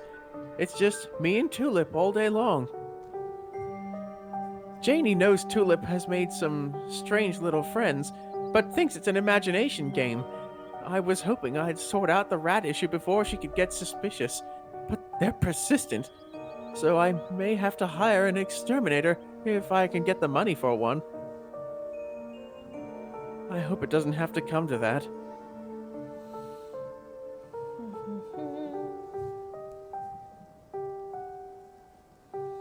You should talk to Tulip about the gift. I'm sure both of us could have used some guidance growing up. You're right. I grew up with this ability. If anyone can help her understand not to engage with evil little creatures like the rats that are eating God's house from the inside out, it's me. I can handle this. Out of the corner of your eye, you see Kaneeka and Avery walking back to the two of you. They must have finished talking to Janie. Janie said she hasn't seen Stella either, so we better get going. Thanks for suggesting we head up here, Casey. We got to feed the alpacas. They were so cute and soft. It was awesome. And Janie says she'll come by the diner with cookies for the miners. And a few extras for me, of course. Hope your talk with the pastor went well. Yes, we had a great conversation. I appreciate you all stopping by, even if it wasn't under the best circumstances. I'll let you all be on your way. And I hope Stella turns up soon. I'll put in some good prayers with the big man for her. Alright, thanks. See ya. Kaneeka and Avery start back down the path to town, and you follow.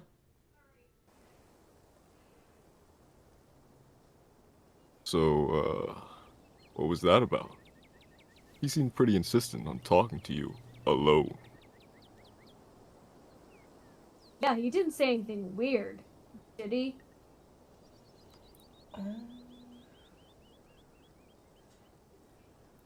He can also talk to animals. He just wanted to discuss it with me. I can't believe that of all the people in the world you could have shared that ability with, you wound up stuck with Pastor Daniel. Let's not get too distracted until we find Stella, though. Where to next? As you consider your next move, your vision blurs again, but this time it persists.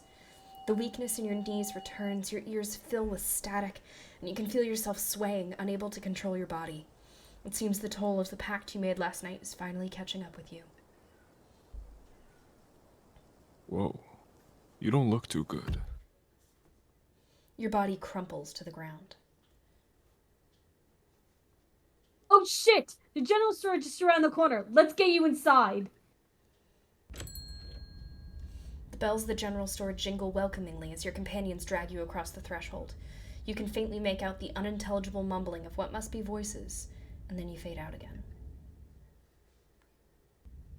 You come to in a chair in the tea room. Sybil sits across from you, a gentle smile of relief washing over her face as you regain consciousness. It's dark here, the sunlight filtering through the heavy curtains, weak and watery, partially supplemented by the bright grow lights over the plant in the corner. Welcome back. It's just the two of us now, I'm afraid. Avery had to go help out at the diner, and Kaneeka's getting some much-needed bed rest upstairs. I went ahead and made you some tea, dear. It should help a bit with your condition. Your eyes drift down to the cup of freshly brewed tea in front of you. It smells light and citrusy with undertones of decaying earth. It's the same tea you sampled with Avery at the diner on Tuesday. Don't expect it to change your gray hairs back, but at the very least it should make it easier for your mind and spirit to adjust to some of the physical changes you've gone through. Hopefully you'll be a little less exhausted and a little less prone to passing out. And when you're finished, we can use the leaves for a reading. On the house, of course. Until then, why don't we just chat? I'll sip my tea. You take the tea, sipping it delicately. The citrus smell is fleeting, quickly replaced with the earthiness at its core, like you've taken a mouthful of dirt. But the aftertaste combines the flavors into something soothing and medicinal, and you find yourself feeling more comfortable, your muscles relaxing for the first time in days. It's soothing beyond what you would expect out of ordinary tea. There must be something magical at work in this blend. The other day you promised to tell me, what was it, unsavory tales of my mom's youth?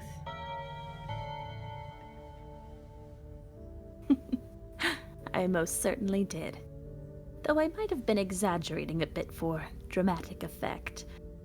I'm prone to do that. In a town this size, you get to know everybody, no matter what the age difference might be. Vivian was a little younger than me, which meant I always had a certain older sister instinct about her. Her family wasn't good to her. Perlan was a lot like your great-grandmother, Edwardine, which is to say, she was not a very kind woman. Similar to Tabitha, but with more social grace and considerably more hatred for her fellow man. But your mother wasn't a shrinking violet either. She was just as stubborn as any other Scarlet, so her family choosing her as their punching bag made her into quite the rebel.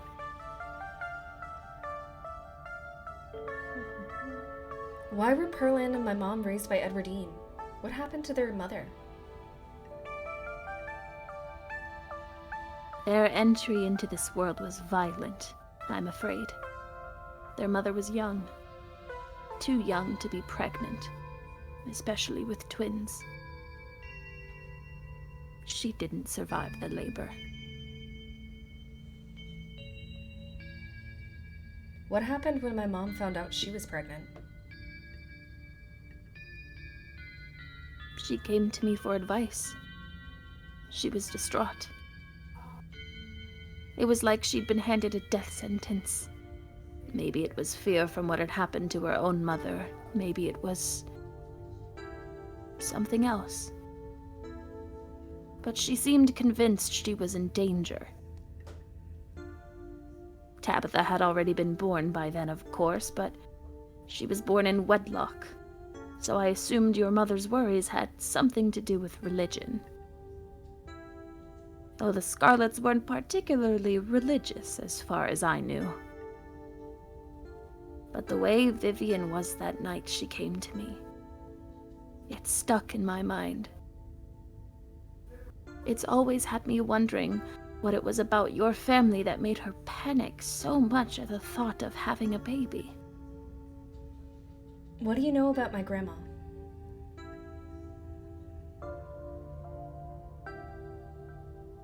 I'm afraid there isn't much I can tell you. I think there were 2 in that generation.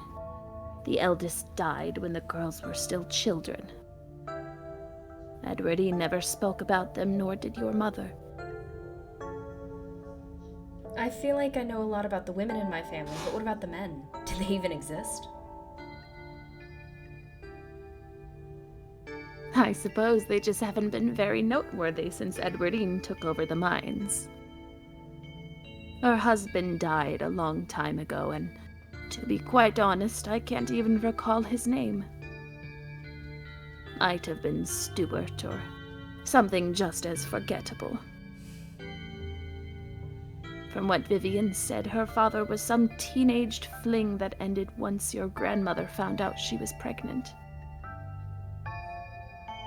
I'm fairly certain it was similar for Vivian, though she was much older, and I believe she was the one who ended it, what with skipping town and all.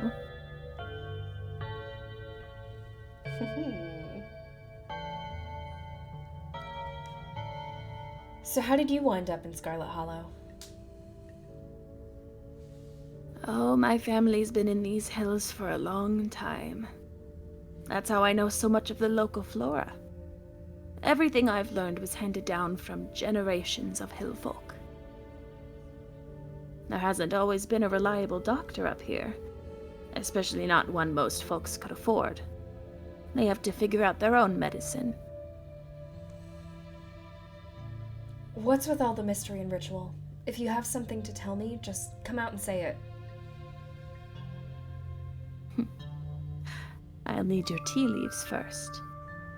I have pieces of the puzzle, but the tea leaves should help to give me the full picture.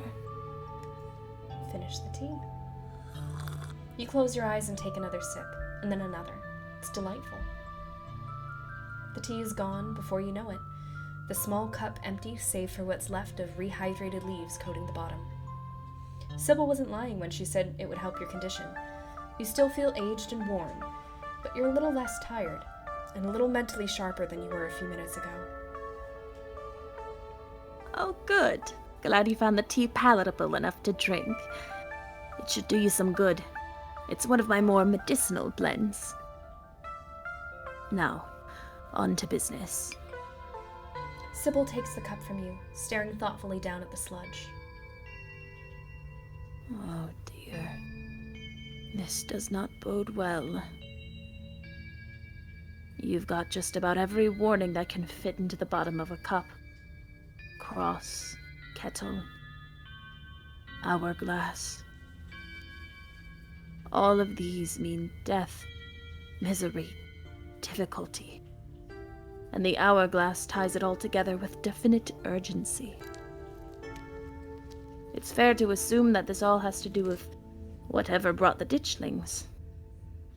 Something is coming, and whether any of us can stop it, I'm not sure. But we may, at the very least, be able to figure out what it is. And there's a central figure here. A cat. An enemy, lurking in plain sight. I'd like to see. I'm sure it wouldn't make sense to most people. It'll probably just look like a confusing mess of old leaves, but you're free to take a look. You take the cup, staring down into it. It's just leaves. There's no pattern, nothing swimming together in the dregs of your tea. to give you any warnings or premonitions. After a long moment, Sybil takes the cup back from you. I hope that settled your curiosity.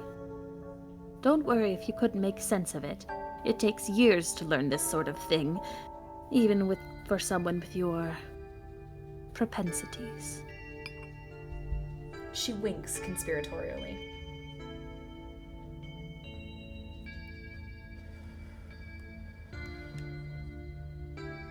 You know what? It's almost the end of the night. We'll put a poll in chat. Can one of my mods make a poll? On it. Okay. Our options are actual cats. I don't want to go too fast. Let me know when I can go to the next one. Mm-hmm. Tabitha. Gotcha. Wayne. Stella. Kaneeka. Oscar. Reese. Avery. Dr. Kelly. Dustin. Pastor Daniel. Sybil. And that's it. And we'll just take There's a quick not enough sec. answers. Oh, that's okay. If you want, we could take out Dustin and actual cats to just the actual people. Sorry, Nolan. I know that's specious, but I am cat. Who's after Pastor Daniel? Sybil. We'll just take a second here to debrief. If anyone has to run, we only need the Forsyth family for finishing out this scene. How we doing, team? Vibing? Gucci. I know who I think it is. Ooh. What was said about the cat again? It means an enemy in plain sight. Okay. I am doing pretty good myself, but I did have a little bit of a rough night last night. And did you need me? Like, is Zane gonna be in any other scenes or anything? No, it's only Sybil, Kaneeka, and Miles, and this is the last scene. So if you gotta run, no hard feelings. Honestly, I wouldn't bail like this usually, but like I said, I had a rough night last night, so I think No problem. Get that I rest. haven't had dinner. Eat! Oh my goodness, eat! Yes. Thank you guys, and I will see you next time. Can't wait. The enemy is dirge. Also for See ya. Bye. Also for chat, you don't have to vote in two polls. They're just in both polls. They're just split like that because there wasn't enough space. Yeah. Smart. Ooh, night duck. Oh, my God. Alright. Bye, duck. Show results. Oh my goodness. I didn't realize that it would be that overwhelming for one character. Holy gravy.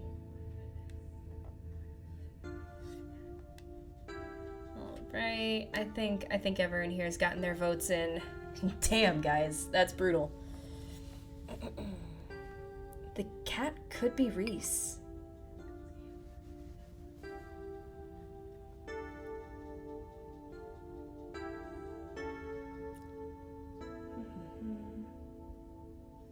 The man is clearly troubled. I could see him becoming some kind of enemy.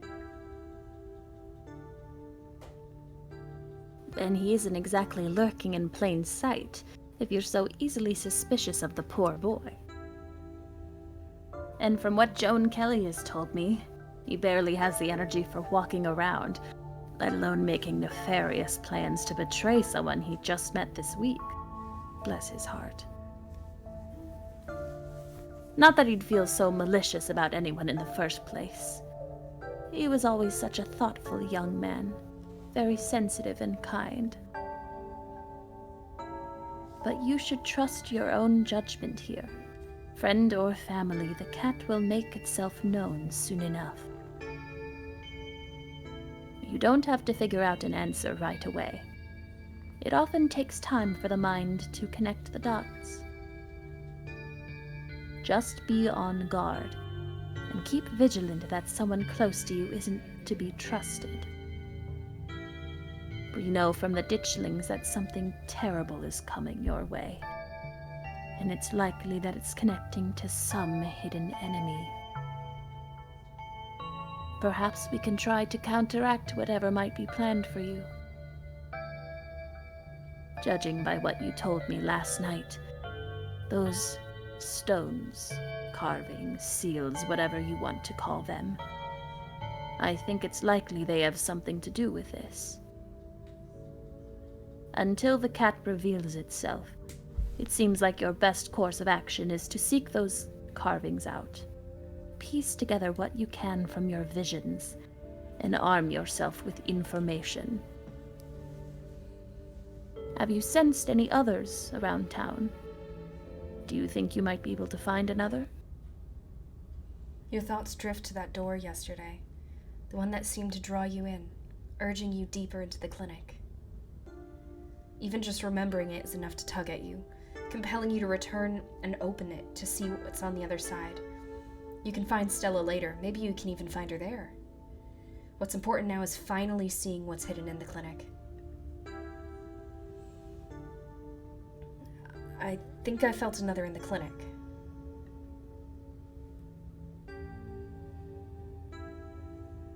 That's good. If you can find your way inside and uncover another stone, that could give you a leg up on your adversary.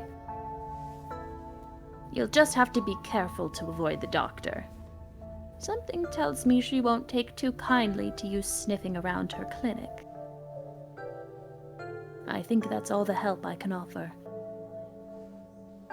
I hope this conversation has been illuminating, even if it just brought up more questions than giving any clear answers.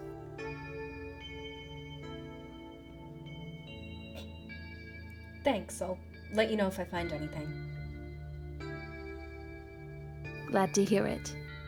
I hope all goes well, and I wish you luck.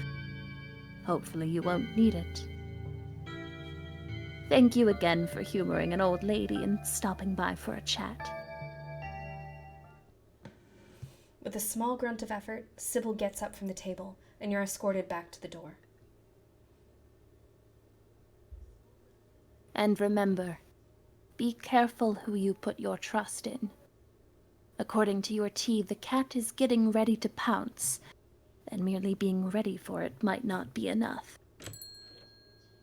Sybil closes the door to the tea room, the bells of its doors strangely flat in the stale air of the nearly empty general store. Let's talk to Miles. So, Kaneeka has a cold, huh? That's what she says. She's just trying to get out of work again. Like, I didn't have anything better to do all week while she sits in her room watching anime. Says the guy in Goku pants. Everybody knows Dragon Ball is good anime. She watches the trashy shit. See any weird rocks around town? Yeah. You. He smiles. Clearly this is a very sick burn, and you should feel bested by his wit. I'm old now. Thanks for noticing. Didn't you always look like that? Ghosts are real, by the way. Just thought you should know. Yeah, I know. I've seen tons of videos on ghosts doing stuff on the internet. I'm not 12. I'm going back. Let's check in on Kaneeka. You're not going anywhere before checking in on Kaneeka. You make your way upstairs. Knock. You knock on Kaneeka's door. Mom, I really don't need any more tea. I think I'm just gonna lie down for a while. Not your mom. Oh, Casey, what's up? I'm going to the clinic. I was hoping you would join me. I was hoping to be able to check in with Reese sometime today. I want to ask if he knows anything about Stella. And, you know, make sure he's okay after what happened at dinner. Yeah, screw this. Why did I even listen to my mom in the first place? I don't need to sit around in my room just because she said to. Do you want to come in for a sec while I get ready? You hear frantic crumpling and clinking and shuffling as she tidies her room. Okay, come on in. Kaneeka's room is the sort of place that's stuck between the past and the present. Faded stickers from her childhood line her bookshelf, and boxes of packed belongings sit in the corners of the room. I don't usually have people over. Don't judge me too harshly for the state of the place. Dialogue options marked romance will start a romantic arc with the character you're talking to, and will lock you out of romantic arcs with other characters. Packing for something? You motion to the stack of cardboard boxes. That's all my stuff from college. I never really unpacked. It seemed like a waste to unload everything. It's not like I'll be staying here long term, so I'd just have to pack up again eventually. I guess I did move back in over a year ago, so these boxes have just been sitting here unopened for a long time. But any day now, I'll unload them back into the van and get out of town. Any day now. Let's get to the clinic. Yeah, let's do it. The two of you make your way back out into the hallway. But before you make it to the stairs, a light turns on, startling both of you. Noah without an H, can you take this? The Sybil parts here? Can do. Thank you. I thought you were going to get some rest, Kaneeka. You should really get back to bed, or this cold of yours will only get worse. But I still have a lot of energy. I don't feel like sitting around. I don't think I need to. Of course you do. I know you best, and you just haven't been yourself these past few days. All this running around has been a detriment to your health. I want to see you healthy. You hold this family together. You shouldn't get between mother and daughter. Sybil knows what's best here, and Kaneeka is more than capable of speaking for herself. Those thoughts aren't yours. Clear your head. Something isn't right here. Hey, Sybil, what was in that tea? Saga and lemon balm, dear. The same blend Avery shared with you the other day. Why are you talking about tea?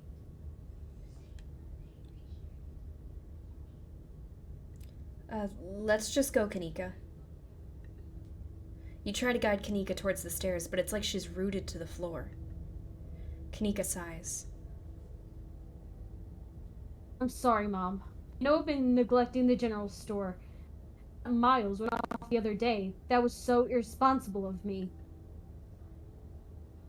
It's all right, Kaneeka. He could have gotten hurt, but he didn't. And it seems like you learned a valuable lesson from the experience. Now, let's get you to bed. You just need another day to recover. Then you can get back to all this town mystery business. Casey, you'll be fine without her until tomorrow. My mom is right, Casey. You go on without me. See you later, okay? Before you can utter another word, Kaneeka returns to her room. Sybil's eyes carefully watch you as you leave and make your way back to the main street alone. You make your way up the familiar hill, past the rows of ragged houses that make up Scarlet Hollow's residential area. And that's where we're going to stop our session for tonight. Oh my goodness, thank you so much, Twitch, for joining us. This has been so exciting, and we cannot wait to get back to the final scene of Scarlet Hollow, Chapter 4, Part 2. We will miss you until next week, but we cannot wait. Thanks so much, Twitch, and have a good night. Bye! Goodbye! Eat your peanuts.